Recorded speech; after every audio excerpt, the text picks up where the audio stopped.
Selamat datang kembali dalam penelusuran kita. Kali ini kita sampai di bagian akhir buku Parallel Worlds tepatnya bab 12, Beyond the Multiverse, atau Melampaui Multi Semesta. Iya, betul. Setelah kita bahas alam semesta paralel, teori string, M-teori, Nah, sekarang kita lihat ujungnya. Apa sih nasib akhir alam semesta kita? Terus, apa ada kemungkinan kita bisa katakanlah melarikan diri? Dan yang paling penting mungkin, apa makna keberadaan kita di tengah semua ini? buku ini memang bawa kita ke ranah yang spekulatif ya, tapi tetap dasarnya fisika yang sudah ada. Misi kita sekarang gimana ya? Menggali implikasi paling jauh dari teori-teori ini. Oke. Apa skenario akhir alam semesta kita? Bisa nggak sih kita menghindarinya secara teori? Dan gimana cara kita nguji ide-ide yang pendengarannya gila ini? Mari kita mulai aja. Oke, langsung aja lah ya. Pertanyaan besar pertama, nasib akhir alam semesta kita gimana? Sumber kita kan menunjuk ke satu skenario utama nih, berdasarkan data terakhir. Betul sekali. Data pengamatan kayak dari satelit WMAP itu nunjukin sesuatu yang, wah, cukup mengejutkan. Alam semesta kita ini nggak cuma mengembang, tapi makin cepat ngembangnya. Oh, ada percepatan ya? Iya, ada percepatan. Penyebabnya ini yang misterius, energi gelap. Itu kayaknya ngisi sekitar 73% dari total energi massa alam semesta kita. Dan implikasinya buat masa depan itu wah, fundamental banget. Dan implikasinya itu, yang tadi disebut Big Freeze. Gambaran akhirnya kok kayaknya suram ya? Tepat. Big freeze atau pembekuan besar.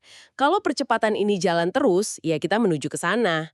Artinya alam semesta bakal terus ngembang, terus mendingin, sampai suhunya deket nol absolut. Nol absolut. Brrr. Ya, energi jadi tersebar tipis banget. Nggak cukup lagi buat proses-proses kompleks. Bintang-bintang ya kehabisan bahan bakar, padam.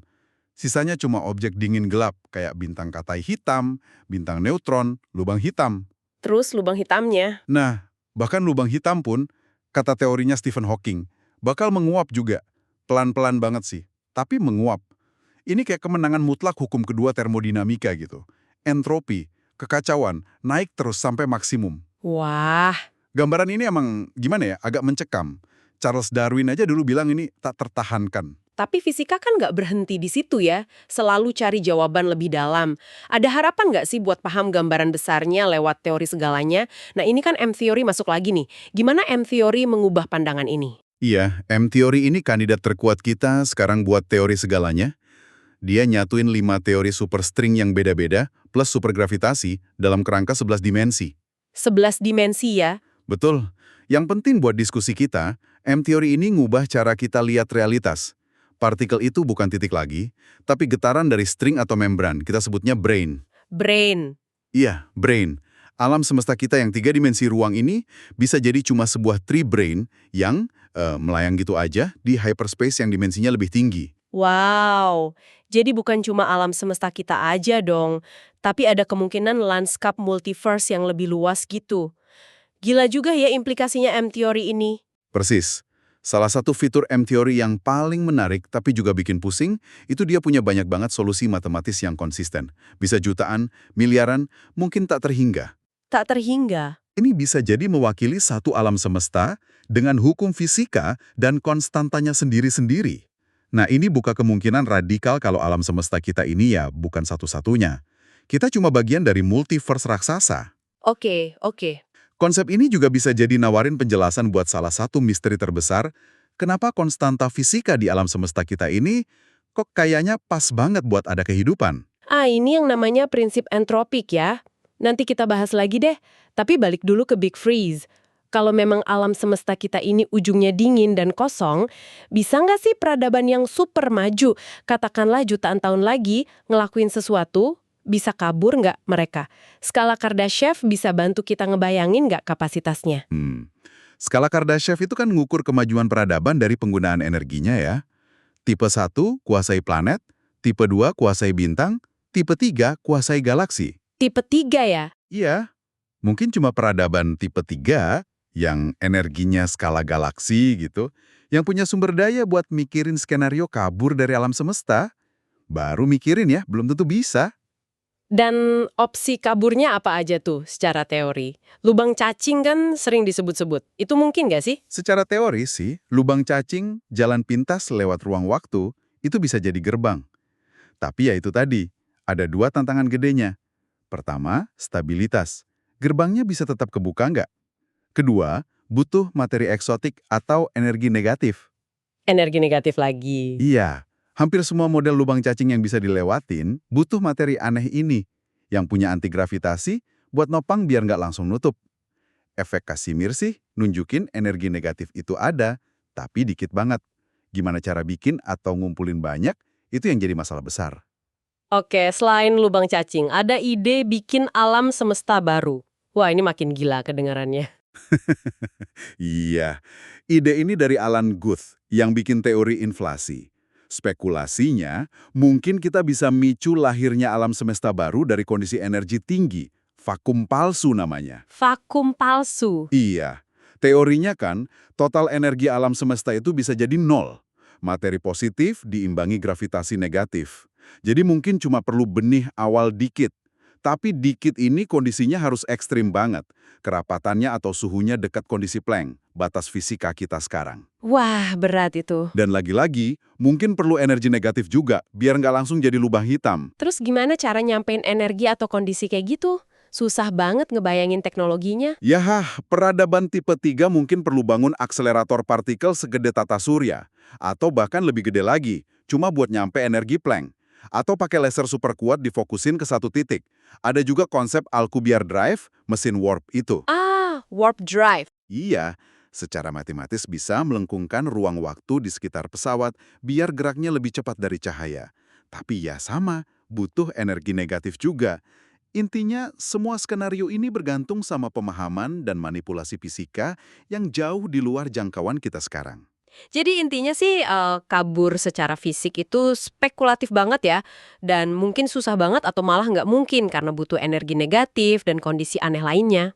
Sangat spekulatif, iya. Mungkin malah secara fundamental nggak mungkin buat makhluk biologis. Makanya ada pikiran lain. Kalau nggak bisa kirim kapal, mungkin kirim pesan. Kirim pesan maksudnya? Peradaban tipe 3 mungkin milih ngirim informasi aja. Semua cetak biru peradaban, sains, budaya, kode genetik, kesadaran digital mungkin. Lewat lubang cacing mikroskopis. Kayak ngirim biji pohon X nyebrang lautan berharap tumbuh di daratan baru. Tetap spekulasi ya. Tapi ini nunjukin betapa susahnya kabur dari nasib alam semesta. Betul. Oke deh, ini semua kan teori yang liar banget ya. Pertanyaan pentingnya, gimana kita bisa nguji ide-ide kayak M-teori, dimensi ekstra, atau multiverse ini? Kan kalau nggak bisa diuji, cuma jadi filsafat atau matematika aja. Nah, di sini nih jadi menarik buat kita sekarang. Tepat sekali. Karena kita nggak bisa pergi ke sana terus lihat, kita cari bukti nggak langsung.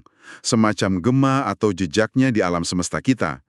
Ada beberapa jalur utama nih. Apa aja tuh? Pertama, gelombang gravitasi. Detektor kayak LIGO di bumi atau nanti yang di luar angkasa, LISA, itu bisa nangkep riak ruang waktu. Harapannya, LISA yang lebih sensitif bisa nangkep gelombang gravitasi sisa Big Bang atau inflasi atau bahkan kalau M-teori benar, mungkin dari tabrakan antar brain. Wah, itu bisa jadi jendela ke masa lalu ya? Iya, ke fisika paling awal. Terus kalau eksperimen partikel terjadi LHC, Large Hadron Collider, apa yang mereka cari yang nyambung ke sini? LHC punya beberapa target penting. Satu, cari bukti supersimetri atau SUSI. Itu kan komponen kunci teori string M-theory. Dia prediksi ada partikel super partner buat tiap partikel yang kita kenal. Super partner. Iya. Kalau ketemu partikel SUSI kayak neutralino, wah itu dukungan besar. Neutralino ini juga kandidat materi gelap. LHC juga cari tanda-tanda dimensi ekstra. Misalnya, nyoba bikin lubang hitam mikro. Itu cuma mungkin kalau gravitasi bocor ke dimensi lain pas energinya tinggi. Tadi disebut materi gelap, jadi di pencarian materi gelap juga nyambung. Nyambung banget. Kalau partikel materi gelap kayak neutralino ketemu, itu bukan cuma mencahin misteri 23% materi alam semesta, tapi juga dukung SUSI dan M-theory. Ada juga spekulasi, agak liar sih, kalau sebagian efek gravitasi materi gelap itu mungkin dari materi di alam semesta paralel tetangga.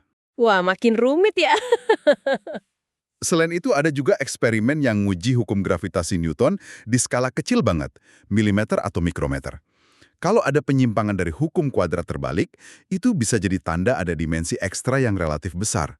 Intinya sih, kita cari petunjuk dari banyak arah. Ada lagi nih konsep yang lebih bikin pusing lagi katanya. Dari studi lubang hitam sama teori fundamental, paradoks informasi sama prinsip holografik. Bisa dijelasin dikit nggak intinya gimana? Ini kayak ngubah cara kita lihat realitas ya. Iya, ini emang agak mind-blowing. Paradoks informasi itu bentrokan antara dua pilar fisika, relativitas umum sama mekanika kuantum. Gampangnya, informasi itu hilang nggak sih kalau masuk lubang hitam? Relativitas bilang iya, kuantum bilang nggak boleh hilang. Terus jawabannya? Masih misteri gimana informasi keluar lagi. Hawking sendiri belakangan berubah pikiran, bilang mungkin nggak hilang. Nah, ini nyambung ke prinsip holografik. Ide radikal, kalau semua informasi dalam volume 3D, itu mungkin bisa dikodekan di permukaan 2D yang ngelilinginya. Kayak hologram gitu. Jadi, alam semesta kita ini cuma proyeksi. Mungkin. Apakah realitas itu pada dasarnya digital? Apakah kita cuma informasi yang diproyeksikan dari batas dimensi lebih rendah? Ini pertanyaan di garis depan fisika teori sekarang.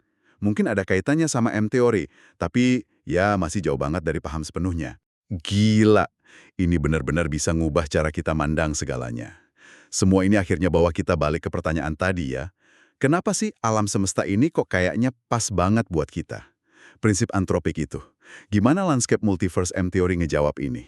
Iya, prinsip antropik itu kan nunjukin kebetulan yang luar biasa ya. Nilai konstanta fisika, kayak kekuatan nuklir, gravitasi, kok pas banget buat kehidupan bisa muncul. Kalau beda dikit aja, alam semesta bakal steril. Terus penjelasannya gimana? Nah, lanskap M-teori atau ide inflasi abadi itu nawarin penjelasan tanpa perlu desainer. Gini logikanya, kalau ada banyak banget alam semesta, mungkin tak hingga jumlahnya, dengan hukum fisika yang acak variasinya, maka secara statistik pasti ada beberapa alam semesta kayak kita yang kondisinya kebetulan memungkinkan kehidupan. Oh, jadi kita ada di sini ya karena emang cuma di sini kita bisa ada? Kurang lebih gitu. Ini kayak nanya kenapa kita hidup di bumi, planet yang cocok buat hidup di tata surya. Ya karena kita nggak mungkin hidup di Jupiter atau Venus. Ini semacam bias seleksi. Lee Smolin malah ngusulin ada seleksi alam kosmik. Alam semesta bereproduksi lewat lubang hitam. Seleksi alam kosmik. Wow. Iya. Jadi multiverse ini nawarin penjelasan statistik buat fine-tuning tanpa perlu ada tujuan atau desain khusus gitu ya. Terus, apa artinya semua ini buat kita? Apa alam semesta ini akhirnya nggak berarti, kayak kata fisikawan Steven Weinberg? Nah, ini udah masuk ranah filosofis ya. Tentu nggak ada jawaban tunggal dari fisika. Pandangan Weinberg itu emang agak pesimis. Tapi banyak ilmuwan dan filsuf nggak setuju. Misalnya? Fred Geller nekanin makna di pengalaman hidup, kreativitas, berbagi pengetahuan. Freud ngomongin kerja dan cinta. Sumber kita nambahin mengembangkan bakat dan berkontribusi pada masa depan. Jadi tergantung perspektif ya. Bisa dibilang gitu. Memahami tempat kita di kosmos yang luar biasa gede dan aneh ini, meskipun mungkin kita cuma satu dari banyak alam semesta, itu justru bisa ngasih perspektif dan nilai buat keberadaan kita yang singkat ini. Anda mungkin bisa nemuin makna Anda sendiri di sana. Oke, jadi penelusuran kita melampaui multisemesta berdasarkan bab 12 Parallel Worlds ini bawa kita dari ujung waktu dengan Big Freeze, terus ke ide-ide kabur yang super spekulatif tapi basisnya fisika ekstrim, lanjut ke upaya nyata cari gema teori-teori ini lewat eksperimen canggih, sampai ke pertanyaan paling dalam soal hakikat realitas dan makna hidup kita. Iya, ini gambaran kosmos yang jauh lebih kompleks, lebih aneh, dan mungkin lebih kaya dari yang pernah kita bayangin. Teori kayak M-teori ini, walau masih spekulatif dan terus berkembang, benar-benar mendorong batas terjauh pemahaman dan imajinasi manusia soal alam semesta. Sebagai penutup nih, sumber kita ngasih refleksi yang kuat banget. Kita hidup di zaman yang unik banget. Kita mungkin diambang pemahaman yang lebih dalam soal kosmos. Mungkin bentar lagi dapat petunjuk soal multiverse atau dimensi ekstra. Di saat yang sama, kita sebagai spesies pegang nasib kita sendiri. Punya teknologi yang bisa membangun atau menghancurkan. Mungkin makna buat generasi kita, buat Anda, adalah gimana kita bisa ngelewatin persimpangan krusial ini dengan bijak. Memastikan kita nggak cuma paham alam semesta, tapi juga jaga tempat kita di dalamnya. Iya, itu tantangan besar kita bersama. Sesuatu untuk Anda renungkan. Sampai jumpa di penelusuran kita berikutnya.